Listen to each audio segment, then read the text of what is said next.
Por lo pronto voy a presentar al ponente, que es el profesor José Gregorio Silva Bucanel, profesor de Derecho Contencioso Administrativo de la Universidad Central de Venezuela, miembro de la Asociación Venezolana de Derecho Administrativo, profesor de posgrado en la especialización de Derecho Administrativo de la Universidad Central de Venezuela, cofundador de la Asociación Venezolana de Derecho Disciplinario, fue co-celebrador de las terceras jornadas internacionales de derecho disciplinario, que debo decir fue un gran éxito porque hubo invitados de todas partes de América Latina en la ciudad de Caracas, investigador activo, videoconferencista, abogado litigante en materia de derecho contencioso, autor de infinidad de libros, especialmente en materia de derecho procesal administrativo, amparo, derecho funcionarial y derecho municipal. El profesor José Gregorio es un activista este, por el Estado de Derecho, por supuesto, y por esa razón está aquí reunido con nosotros para darnos su exposición acerca del amparo constitucional en el interrogante contencioso administrativo. Denle una bienvenida al profesor José Gregorio, quien nos va a brindar una exposición magistral en materia de amparo constitucional. Buenos días. En primer lugar, agradecer a autoridades de la Universidad de los Andes, en cabeza de su rector y demás autoridades, a la Universidad con Investigación, especialmente a mi estimado amigo Yandenis González, profesor Yandenis González. El amparo constitucional en el entre dos del contencioso administrativo. Para poder hablar de este punto, tenemos que necesariamente ver cómo nació el amparo, sus inicios y cómo influyó en el contencioso administrativo. Hubo conatos, hubo algunas acciones de amparo constitucional previo a la existencia de la ley, pero a partir de la ley, por supuesto, se consolida la noción del amparo constitucional. En 1988 comienzan, todavía las personas no sabíamos, ni los jueces, ni los litigantes, cómo se estaba tramitando, cómo se iba a tramitar el amparo constitucional. Las primeras audiencias podían durar 3, 4, 5 días, las primeras audiencias constitucionales, y se senta en el contencioso administrativo de una manera bastante consolidada en el sentido. Hubo una infinidad de acciones de amparo constitucional al extremo que se denominó la época de la amparitis. Tenemos que considerar que el artículo 3, 4 y 5 refieren a las posibilidades del amparo contra el poder público. Y en aquel momento todo esto se conocía, se trabajaba, se estudiaba dentro del derecho administrativo. El amparo contra normas, después se decantó, miren, las normas no solamente aquellas dictadas por el poder público, puede ser también las normas que se lleguen a nivel de clubes, también son imposiciones que ponen normas de conducta y lesionar derechos constitucionales. Incluso muchas veces se consideró también los contratos colectivos, en algunos casos como violatorio de derechos constitucionales, y la forma de atacarlo e impugnarlo era a través del amparo contra normas. Por ejemplo, recuerdo un contrato colectivo de la UCB en el cual los hombres se jubilaban con 20 años de servicio en la universidad, pero las mujeres se jubilaban con 20 años de servicio ininterrumpidos en la universidad. Bajo esa premisa, el hombre no importaba si entraba y salía, pero la mujer tenía que pasar 20 años consecutivos para poder llegar a jubilarse, una norma evidentemente discriminatoria, incluso si hubiese sido contrario para proteger a la mujer, igualmente hubiese sido discriminatoria. El amparo contra acto judicial, bien sea conductas positivas o abstenciones del Poder Judicial, y el artículo 5, el amparo contra los actos administrativos, que es quizás donde se concentraba más la noción administrativo. Sin embargo, insisto, las otras dos figuras, el amparo contra el poder público, también la conocía, el contencioso administrativo. ¿Y qué pasó en los primeros? Me disculpa, tengo una alergia bastante este, asentada. ¿Qué pasó en esa oportunidad? Los jueces otorgaban amparo constitucional que se convertía en verdaderas patentes de corso, porque no tenía mayor limitación. La persona que gozaba del amparo constitucional prácticamente se convertía en intocable para la administración. Y se fue decantando, mira, el amparo constitucional es un procedimiento sumario, un procedimiento que no está llamado a conocer el fondo del asunto, que si posteriormente, después, a través de un juicio de fondo y un juicio ordinario, se llegan a elementos de convicción que contrarían el amparo puede ser abocado por una sentencia de fondo, empezó a decantarse lo que conocemos ahora, que es el amparo constitucional, no era patente de corso, y por supuesto la gente prefería un amparo constitucional, un procedimiento liberado de todas las solemnidades, un abreviadísimo, brevísimo, frente a lo que implicaba un juicio ordinario. Sobre todo los alcaldes de Caracas intervinieron ante lo que era el Consejo de Judicatura, pero una reunión y una jornada bien interesante en la cual participaron alcaldes y los apoderados judiciales de las diferentes alcaldías, profesores universitarios y algunos bufetes que participaron. Y casualmente a mí me tocó participar como abogado litigante, profesor universitario en la materia de amparo constitucional y aparte de eso, representante de los municipios. Y se solicitó que se pudiera de alguna manera poner fin a la amparitis.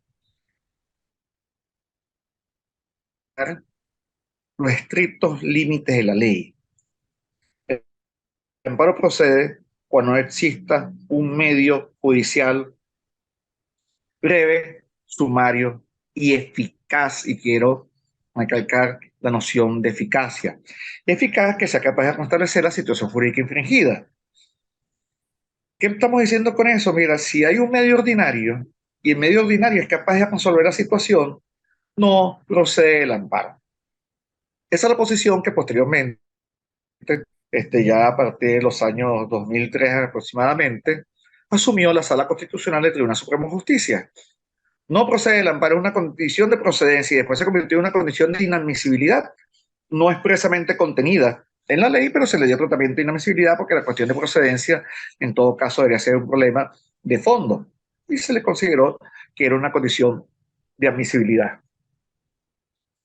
Y la Sala Constitucional repitió lo que dice la ley, cuando no existe un medio judicial breve, sumario y eficaz. Los tribunales de jurisdicción contencioso administrativa, sobre todo a nivel de los superiores, entendieron esto como un mandato para no tramitar amparo constitucional y veíamos la infinidad de acciones de amparo constitucional declaradas inadmisibles por lo que se llamaba el 6.5, el artículo 6, numeral 5 de la Ley Orgánica de Amparo, porque existe un medio judicial. Es labor del litigante, del actor, demostrarle al juez que no existe, que aun cuando existan medios judiciales, porque todo tiene un medio judicial ordinario, aun cuando existan medios judiciales, el medio judicial no es eficaz frente a la lesión constitucional. Después hubo otra sentencia, como la sentencia Ana Beatriz Madrid, que anteriormente se distinguía lo que era la abstención cuando existe una obligación específica de actuar de la administración frente a una solicitud concreta, y la omisión, que era la falta de pronunciamiento de manera genérica y abstracta ante una solicitud.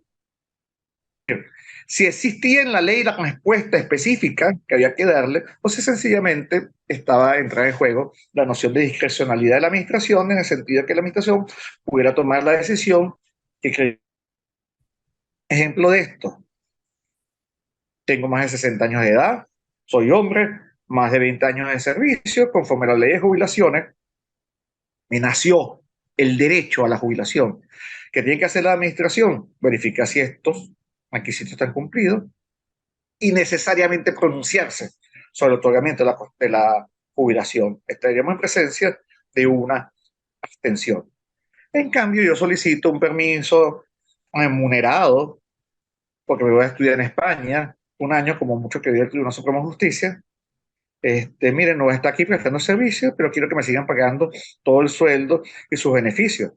Y la administración tiene la posibilidad de acordarlo o negarlo, o acordarlo, pero modificando la solicitud en el sentido te otorgo el permiso, pero va a ser un permiso no remunerado, un permiso remunerado. Pero no había necesariamente una obligación de otorgarlo. En estos casos se trata de una obligación genérica. La ley no establece la forma específica como tiene que ser respuesta. La, la posibilidad de ir a juicio en un otro caso era absolutamente distinto. Si estamos en presencia de una abstención, toda vez que el tribunal tenía que entrar a conocer si existe o no existe los requisitos específicos y se incumplen, se tenía que tramitar necesariamente a través de recurso por abstención o carencia, en el cual, en un juicio que no tiene un procedimiento previsto, que ahora lo recoge el procedimiento breve de la ley orgánica de la jurisdicción, conocía si se están dando los supuestos y otorgaba el acto, ordenaba que se otorgara el acto debido, y si la administración no lo otorgaba, el tribunal podía sustituirse en la administración, otorgando la decisión convertirse en el acto debido o suplir la exigencia de requisito. Un ejemplo de esto se presentó infinidad de veces con la inspección final de obra que tiene que otorgar el municipio. Cuando se ha concluido una obra, se cumple con las variables fundamentales, se cumplió con el proyecto que está previamente aprobado. En consecuencia, la administración, si está todo esto en estos mismos términos, tiene que otorgar necesariamente la inspección final de obra, o comúnmente denominada cédula de habitabilidad. En este supuesto, el juez tiene que verificar cumplimiento variable, que no hubo modificación del contrato aprobado, es decir, no basta con ver si cumplió o no cumplió la administración de manera genérica, sino tiene que hacer un análisis técnico directamente o a través de expertos. Para ver si se cumplió, se necesita un procedimiento de alguna manera.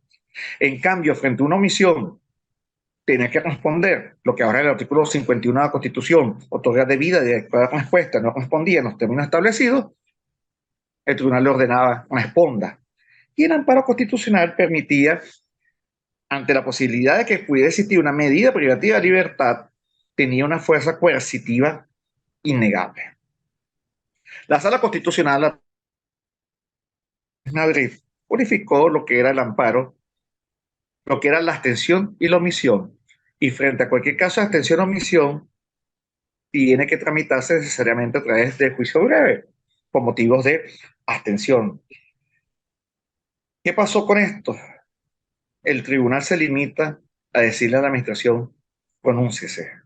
Mire, cumplo los requisitos para esto, pronúnciese. Mira, me tienen que otorgar el acto, administración, pronúnciese. ¿Y qué pasa cuando la administración no se pronuncia?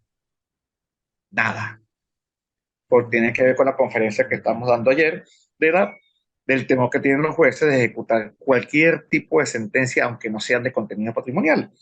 Entonces, el ciudadano se consigue con que fue a un tribunal, pagó los honores del abogado, fue un proceso que no es a veces, muchas veces tan breve, tenía que esperar a que la sentencia quedara definitivamente firme. ¿Y qué pasaba? El tribunal le dice a la administración, conteste. Está en la misma condición de cuando inició el juicio. No tiene respuesta de la administración. Y así vemos como una cantidad de situaciones.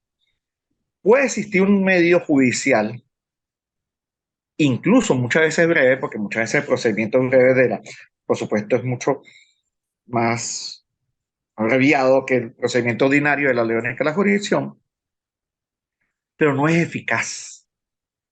Y la condición para que proceda el amparo constitucional es primero que haya una violación de derecho constitucional directa, flagrante, incontestable, la violación evidente del derecho, pero que no exista un medio judicial que sea eficaz. Uno, que no exista.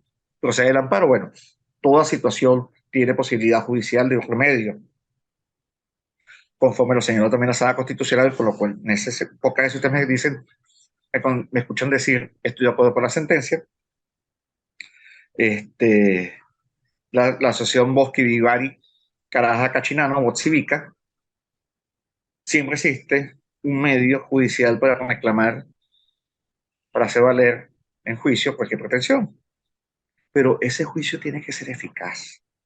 Para que quede el amparo constitucional, cuestiones de vida o muerte, una persona que tiene que ser operada y, por ejemplo, en la administración, siendo funcionario público, no le otorga el permiso para operarse, o teniendo un seguro, el seguro no funciona, teniendo una obligación de amparar médicamente al trabajador, en lo que eso sea de esa naturaleza, este, no lo tiene amparado.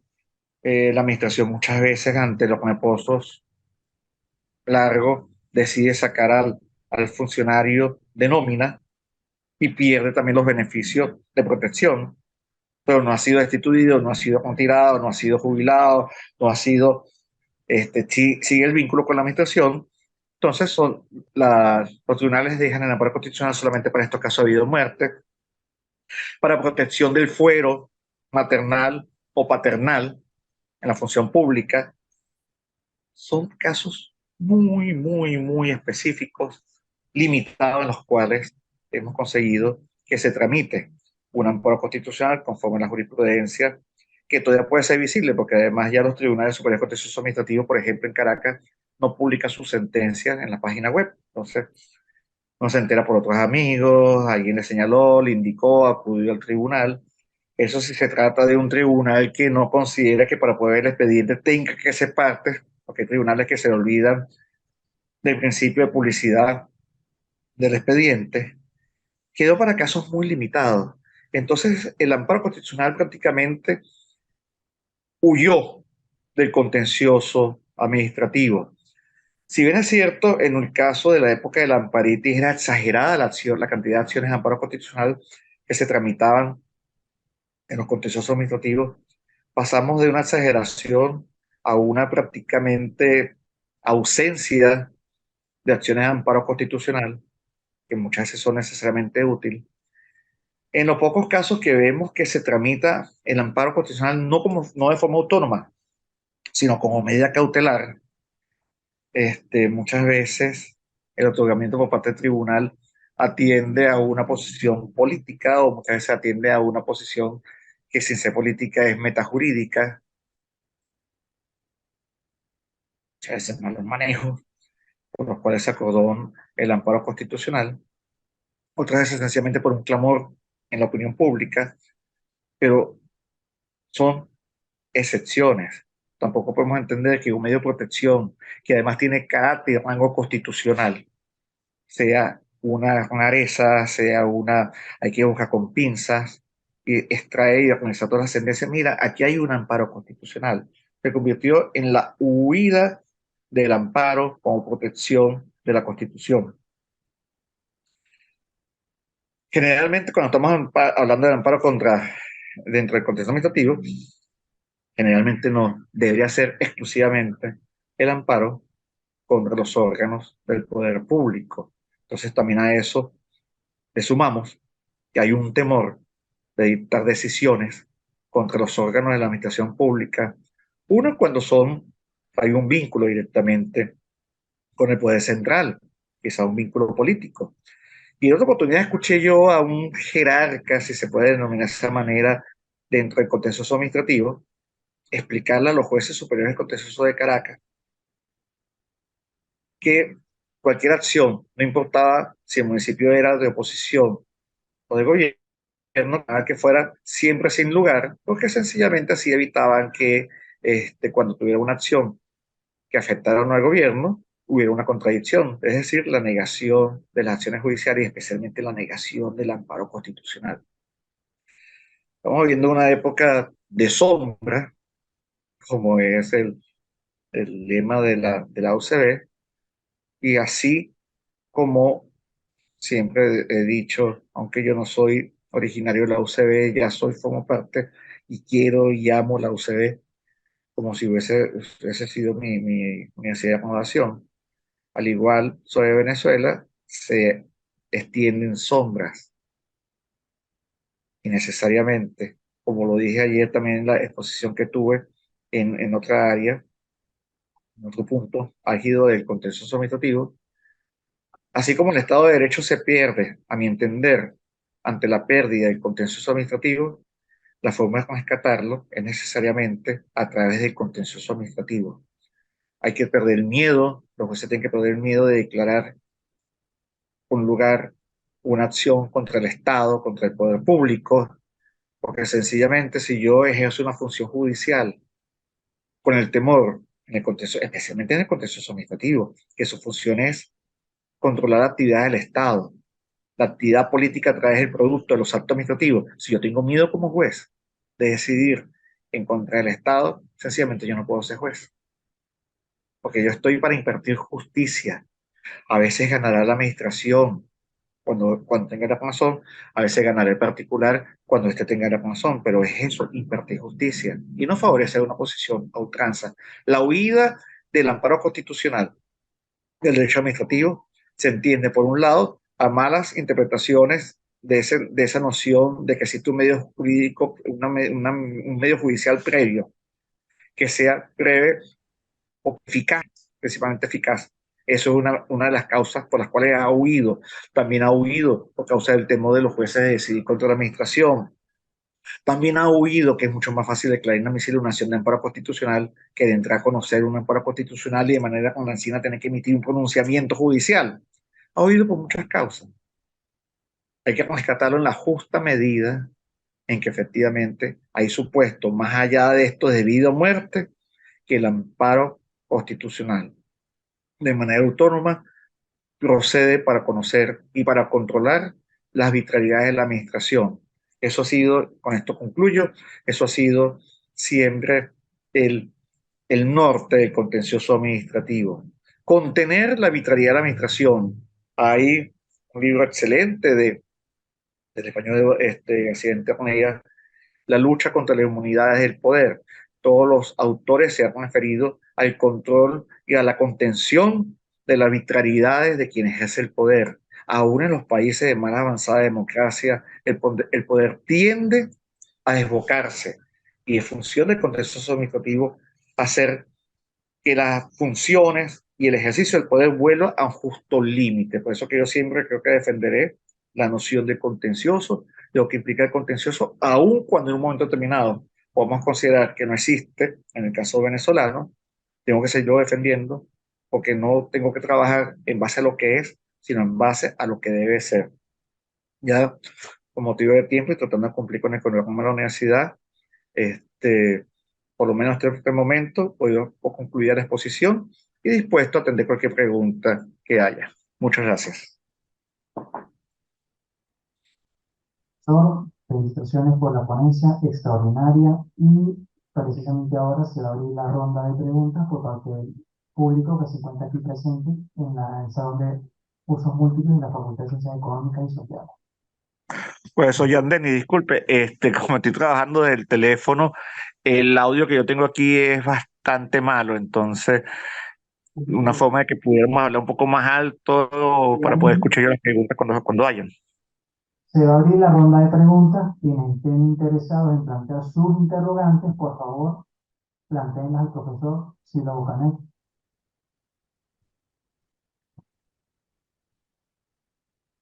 Bueno, en ese caso, yo creo que sí voy a hacer una pequeña pregunta al profesor Silvio, porque particularmente me llamó mucho la atención el título. Y por supuesto, los supuestos que usted planteó son bastante interesantes, pero a mí me viene a la mente, a partir de la ley orgánica de la jurisdicción contenciosa administrativa, el tema de la vía de hecho, porque la ley plantea ahora una vía ordinaria muy particular para la vía de hecho, como son las demandas contra vía de hecho. Y desde un principio, con el caso ganaría el Cantón, luego Gisela Anderson, restaurante Yan Yan, Garden Place, el amparo era un medio de procedencia extraordinario contra las vías de hecho. Ahora resulta que según la ley orgánica de la jurisdicción contenciosa administrativa, es la demanda contra la vía de hecho, no procede directamente el amparo constitucional. Por esa razón me llama la atención el título, porque efectivamente es como usted dice, el amparo está de huida en el contencioso administrativo y ha quedado en un margen de operatividad muy reducido. Ok, ciertamente, antes de la entrada en vigencia de la ley orgánica de la jurisdicción, el medio ante las vías de hecho, es decir, cuando la administración pública actúa ante la ausencia de procedimiento específica y específicamente de un acto administrativo que le dé soporte a su actuación, estamos en presencia de una vía de hecho. Por ejemplo, para que los que no manejamos la materia podamos entenderlo. Yo tengo un funcionario, el funcionario cometió una falta. Para hacer valer esa falta, para hacer valer las consecuencias de esa falta, yo tengo que iniciar un procedimiento de destitución. La persona es destituida. A partir de ese momento le puedo retirar e impedirle la posibilidad de acceso siempre y cuando se haya cumplido con un debido proceso, la persona haya podido ejercer su defensa y se dicta el acto administrativo. ¿Qué pasa? Yo soy director de un hospital, como una vez llegó un amparo constitucional al tribunal, consideré que el presidente del sindicato del hospital me está afectando mi función como director y le di órdenes a seguridad. Esta persona no vuelve a entrar. Es una vía de hecho. Ese es un ejemplo patente de una vía de hecho. Además, es una persona que ejerce funciones sindicales. Ante esa situación, ¿qué hizo la persona? Ejerció un amparo constitucional. Esta persona me está violando mi derecho no solamente al trabajo, no me está violando mi derecho también a la defensa. Está impidiendo que yo ejerza las funciones de representación de los trabajadores del hospital frente en actividad sindical. Si la administración considera que la persona se está excediendo en sus atribuciones sindicales, tiene medios de corrección, independientemente que sea presidente o no sea presidente del sindicato. El hecho de que tú seas presidente del sindicato no tienes patente de corso y está exento de que se pueda ser destituido. Pero esa conducta de esta directora del hospital es un caso patético, claro, de una vía de hecho. La persona ejerce el amparo constitucional y consigue, mira, no te estoy diciendo que no puedes hacer nada contra la persona, pero no puedes impedir el acceso mientras que sea funcionario y mucho menos mientras que sea presidente del sindicato. Existe un medio judicial ahora, ¿sí? Siempre ha existido medios judiciales, pero anteriormente era propio de los actos para atacar acto administrativo. Después se extendió a las abstenciones, pero había conductas de la administración que no estaban cubiertas específicamente por acciones judiciales. Ahorita tenemos un procedimiento breve para poder evitar las vías de hecho, para poder controlar las vías de hecho. Ante un caso como que estoy planteando, el juicio breve sería suficientemente garantista para impedir el ejercicio, perdón, para materializar, constituir la situación jurídica infringida. Si entendemos primero la brevedad, es un juicio que va, por lo menos en el caso de Caracas, que son 10 superiores contencioso administrativo, está sometido a una distribución, está sometido a los lapsos ordinarios de admisión, de 3 días, de revisión. Después tenemos, cuando la sentencia se dicta, por lo menos en el caso de juicio breve, tiene una apelación a un solo efecto, pero particularmente carece de la fuerza coercitiva del amparo constitucional. ¿En qué sentido? Anteriormente con el amparo tenía posibilidad, no cumple, desacato, juicio, procedimiento penal específico para que la persona cumpla. Ante ese temor, las personas cumplían, decidido el amparo, inmediatamente se da cumplimiento, no esperaban. Ahorita sencillamente hay burla, sencillamente la administración, en los pocos casos que tienen sentencias que ejecutar en contra, sencillamente no lo ejecuta. Tengo una sentencia favorable, vamos a volver a poner el caso de tengo una sentencia favorable, pero no puedo seguir entrando al hospital, no puedo seguir ejerciendo una función, tengo que hacerla en la plaza frente al hospital, y cuidado si me echan a la policía también del Estado, porque sencillamente no tengo la fuerza coercitiva del amparo constitucional. Entonces, esa vía ordinaria, frente a la inercia que existe en la actualidad de los tribunales de ejecutar sus propias sentencias, se convierte en que la sentencia es ineficaz. Va a ser cumplida en la medida que la bondad del funcionario llamado a cumplirla accede a darle cumplimiento de honesto.